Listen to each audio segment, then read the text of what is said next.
This is a Mahoning Matters interview. We're doing 10 questions with Dorie Chevlen. Dorie, thank you so much for being here with us today. Thank you for having me. I'm very excited to be here. So I have a quick little bio about you. So you grew up in the area where Youngstown, Mahoning Matters, and graduated from Liberty High School. Now you are working as a staff writer for the New York Times, specifically on a publication called The Wirecutter. And so now you live in LA, but you're going to be speaking at an event in Youngstown next month. Could you tell me a little bit about the event to start out? Yeah, I am definitely the wrong person to tell you about this event. I know it's going to be at 8 o'clock in the morning.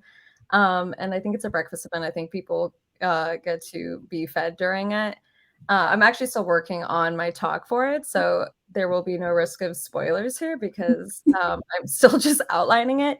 But my talk is basically about what makes a good story, what makes a story that people want to read. And I'm going to be tackling it both from a craft place and also from a sort of business place. So both what is the thing that people are interested in, and also how do you sell that? How do you convince a publisher and an editor that people will indeed click on it or open a paper to read it? Wonderful. So can you take me back a little bit and tell me about growing up in Liberty Township and your goals when you graduated from high school and what you were going to do, basically? I didn't know anything that I was going to do. I loved growing up in Youngstown. I think it's the best place to be from. I think it's a wonderful place to return to. Also, I haven't had the opportunity to do that. But I mean, I knew as soon as I could read, basically, that I wanted to do something in storytelling. And I didn't really know what that would be. And I got very lucky when I was in high school. I had a wonderful teacher named, I called him Mr. Merkel. I guess his name is Terry Merkel. Now that I'm an adult, I feel like I can say that. But I had this fabulous teacher, and he did an independent study with me, I guess my senior year, where we would just meet and I would write short stories and he would sort of workshop them with me. And I think that's when I knew, okay, definitely I want to be doing something creative, something with writing. But when I went to college, I studied English literature and communications, which is so broad as to be functionally useless, but it's also really helpful. I mean, it's just the art of storytelling from two different angles, essentially. And I still didn't really know what I was going to do with it. And I had one professor who said, this is really great training for law school. And I definitely knew I didn't want to be a lawyer. So that wasn't all that helpful. And then I ended up doing an internship I went to college in Baltimore. So it was an internship at a now defunct Alt Weekly in Baltimore. And it was my first introduction to journalism. I hadn't taken a journalism class or anything like that. I don't even think they must have had them at my college, but I wasn't taking any of them. And so I kind of fell into journalism by accident, but it felt like a way to do storytelling and get paid to do storytelling. And it's very fortunate that I went into it extremely naively because I just figured, oh, this is an easy way to work as a writer. And of course, that's not the case. I'm sure you can speak to that as well, Kelcey. It's a very difficult field to break into, and it is a smaller and continuously shrinking field. But I didn't know that going in, which is good. I don't think you should know these things. You should just sort of plunge forward blindly sometimes. So that is how I ended up there. But I think one of the advantages of coming from a place like Youngstown is that you are already, I don't know, it's not a city like many other cities, and I've lived in a lot of places at this point.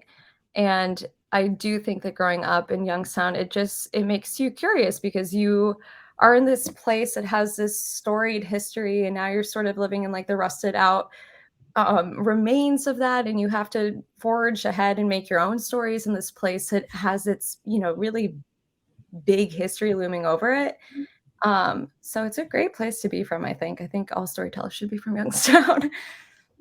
Wonderful. Thank you so much. That was great. So my other question, you talked a little bit about your high school teacher, but who were some of the people who motivated you to become a writer, or what was like your motivation behind pursuing this as a career? I don't think there wasn't exactly a person motivating me to do it, but I was just really lucky that people were super supportive. My parents never said, "Oh, don't do that. That's an insane career choice. This is a terrible idea. Don't study this." And when I was a freshman in college, I was taking a couple biology classes because I was still toying with this idea of maybe I'll be a doctor and I'll just write on the side. And then I stopped taking biology classes because I didn't like them as much as all of the literature classes I was taking. And at no point did my parents say, "Oh, that's a terrible idea. You're not going to make it. How are you going to support yourself?" They were super encouraging, and my dad is one of my first editors. Anytime I was writing something, he would look over it and give me feedback on it, which is tremendously nice, and really it's supportive in a sort of in a different way. So I think the only motivator I had really was I just wanted to do this thing and I didn't want to do anything else. And that's a really great motivator, is sort of having no other option. I had no other option. There was no plan B. There's nothing else that I would want to do instead of this. It was either this or nothing. So that's a really strong motivator to get your ass in gear. But at every stage, I've been so lucky. I've had such supportive mentors, and my siblings and my friends have been huge advocates. And I've had editors who did not need to help foster my writing career at all, who've stepped up and done extra work to help me along. So all those people at every step have been invaluable. But no, the only motivator is just I really wanted to do it. Awesome. So what has been your favorite publication or website to work for so far? And do you have like a favorite story you did, or a favorite, like, anything that you remember? Well, I can't pick favorites because they're all fabulous in their own way. No, I think it's hard. I almost don't look at it publication to publication, but at each turn, you get to write something that you're more excited about. So I wrote a piece once for Slate that I really liked. It was basically about the Nutcracker season from the point of view of the ballerinas. It's this huge cash cow. Every dance company in America puts on their own version of the Nutcracker, but it's also just a total slog to get through because you're doing multiple performances, like a matinee and an evening performance, Thursday, Friday, Saturday, basically, and Sunday for a whole month. And it's just insane. And you've got like fake snow falling in your face. And I grew up dancing. I actually studied at Ballet Western Reserve in Youngstown. So it's always been an interest of mine. So being able to talk to a bunch of dancers and sort of get behind the scenes was really fun. But I wrote a piece for the New York Times, early on in the pandemic about people growing greenhouses. And I really like that one a lot too, because that also sort of had an inspiration close to home, which is my dad had started building a greenhouse. And I did not interview him for the piece because my editor wisely said, "Why would you interview your dad? Talk to somebody else." So I talked to a bunch of other people who were building greenhouses, but it was just sort of unexpectedly fun. And I think when reporting is at its best, you just are talking to people about something they're excited by, and you're excited by it also. And you go into it not knowing a lot, and then you just got to chat with a bunch of people and figure it out. And that's, to me, I cannot imagine something more fun to get paid for. Like, we have the best job in America. It's like, we got to just talk to people and learn things. It's insane. So I think any story that I get to talk to people and learn something or be surprised, which is most of the time, that's when it's at its most enjoyable. Wonderful. So how did you become a staff writer for the New York Times? Necessity is the best motivator. So I was 25-ish, and I had been full-time freelancing for a little bit, which is really fun because you get to pick whatever story you want to report on. And then it's not fun because you are truly living paycheck to paycheck. And I don't know, Kelcey, if you've done freelancing, but you don't get paid until the story goes up. And that is usually far after you filed the thing. And so you've got this really uneven cadence of pay. But I was, scrappy and cool, and I was making it work. And then I remembered that when you turn 26, you have to get booted off your parents' health insurance. And so I was sort of staring down the tunnel at my 26th birthday, and getting really freaked out. And I actually hadn't heard, obviously I'd heard of the New York Times, but the Wirecutter section of the New York Times I had never heard of. And I was lucky that one of my friends just mentioned it. She said, "Oh, I saw they're hiring at the Wirecutter section." And I said, "I don't really care what they do. I need a job like yesterday." And so I just got lucky and I applied for it. And I wish I could tell you that there's some like secret of, this is the trick. This is how I got it. I just got lucky. And I got hired right before I turned 26, like just under the wire there. But it's been really good, and I've enjoyed it. And I moved to New York for the job, which I don't think I would have done otherwise. I don't see why I would have been living in New York uh, Mhm. without that job. So that was a great thing because New York was a really fun place to live at. So I don't know. I wish that I always want the answer to be that if you work hard and you strategize, you'll get what you want. But the truth is, it's only half of it. The other half is just luck. It's just luck. So I worked hard and I prepared for the interview, blah, blah, blah, all the stuff you're supposed to do. But I just got lucky because lots of other people Awesome. apply for that job and they prepared. I don't know. Right. It is definitely about luck and just right timing and all of Yeah. that. So do you have any tips for aspiring professional artists or writers as they enter the workforce? Probably patience is my big one. Yeah, patience is a huge one. I think diversify your income flow is a really good piece of advice because a lot of the publications I was writing for early in my career don't exist anymore. They've just completely folded. So I think that's a bummer to advise somebody to basically not invest all of yourself into one place. You really can't. I think you need to have a bunch of eggs in multiple baskets. So that's number one. That's a very good piece of advice. I think you should stay curious and keep talking to people because you get your best ideas by accident, or you're just in line at Walgreens and you hear a snippet of a conversation and you're like, wait, I didn't know about that. That's a great idea. And then you go home and you research it and you find out no one's talking about this except for this guy at Walgreens. So I think just keeping your ear to the ground is such a good idea because you will get ideas you would never have picked up otherwise doing that. Like you said, definitely be patient because you will never get a job as soon as you want, and you will never get paid as soon as you need to, which is just what it is. But whatever you can do to prepare around that is great. I think read a lot. It seems like such obvious advice, but I'm constantly reading my colleagues' work and work across other publications, and you get better at your craft doing that, but you also have a better sense of what is selling when you do that, and both of those things are really important. Trying to think what else is a good piece of advice. Make friends. Oh my God, make friends because twofold. One is those are the people who later on are going to be editors or managers who will be in positions to help you find work. But more than that, they're the people who will get a beer with you after you've had a terrible day and you can moan about it to them and they will understand and that will keep you sane for so much longer. Obviously you should have friends of all walks of life who do all sorts of things, but you do need a couple other journalist friends because no one's going to understand exactly what you're going through the way that they would. And it's fun. So you should definitely do that.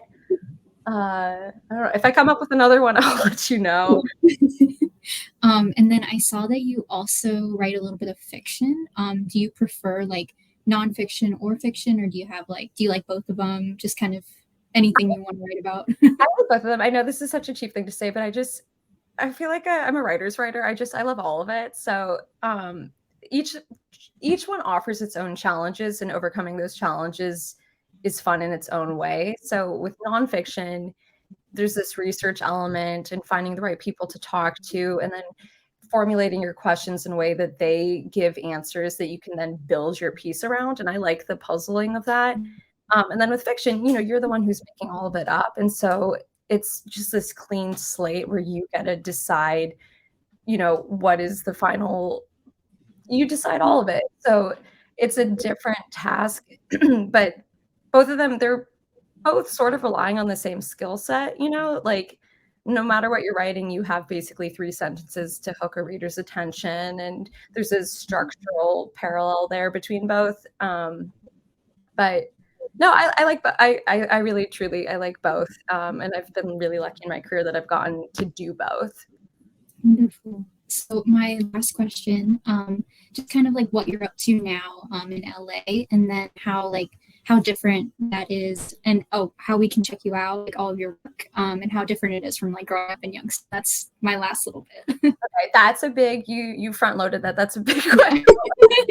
You're gonna have to remind me if I'm answering all of it, but I'm gonna try to do it piece by piece. Okay, so you said the type of writing I'm doing in LA. Yeah. Okay. So in LA, I'm still working for the Times. I'm just doing it.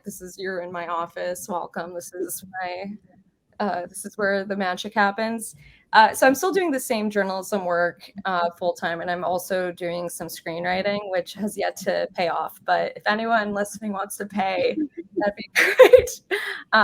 No, but it's exciting. I mean, I'm without giving away too much. Like it's a very different muscle to be developing, but it's a cool one, and I'm really enjoying it. LA and New York are both extremely different from Youngstown, obviously. Like in every single way, but I don't know. I'm a Youngstown loyalist. I love it there. My whole family basically still lives in Youngstown, so I visit a lot, and it's really nice every time I'm there.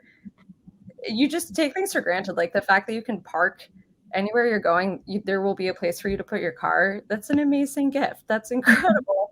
The fact that anywhere I go, basically somebody knows either me or one of my relatives. It makes you feel cozy.